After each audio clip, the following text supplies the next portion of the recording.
કૃષ્ણ, જય માતાજી, હર હર મહાદેવ।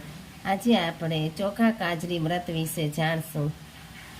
આ વ્રત શ્રાવણ વદ ત્રીજને દિવસે કરવામાં આવે છે। મોટા ભાગે કુંવારિકાઓ આ વ્રત લઈ શકે છે। એ દિવસે વ્રત કરનારે સવારે વહેલા ઉઠી નાહી ધોઈને સ્વચ્છ કપડાં પહેરી મહાદેવજીના મંદિરે જઈ શિવ પાર્વતીની પૂજા કરવી।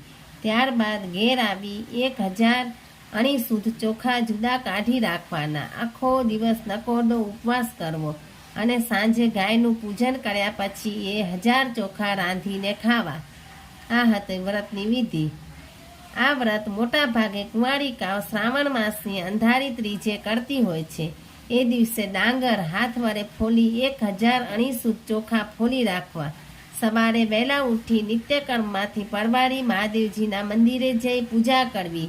આખો દિવસ ઉપવાસ કરવો અને સાંજે ગાયની પૂજા કરી ફોલેલા ચોખા રાંધીને ખાવાના। આખી રાત જાગરણ કરી શિવ પાર્વતીની સ્તુતિ તથા ભજનો ગાવા। આ રીતે આ વ્રત 5 વર્ષ સુધી કરવું। આ વ્રત કરનાર કુંવારિકાને મનગમતો ભરથાર મળે છે અને દરેક જણ પર શિવ પાર્વતીની કૃપા ઉતરે છે। આ વ્રત કરવાથી, સાંભળવાથી, વિડીયો જોવાથી શિવ પાર્વતીની કૃપા થાય છે। જય શ્રી કૃષ્ણ, જય માતાજી, હર હર મહાદેવ।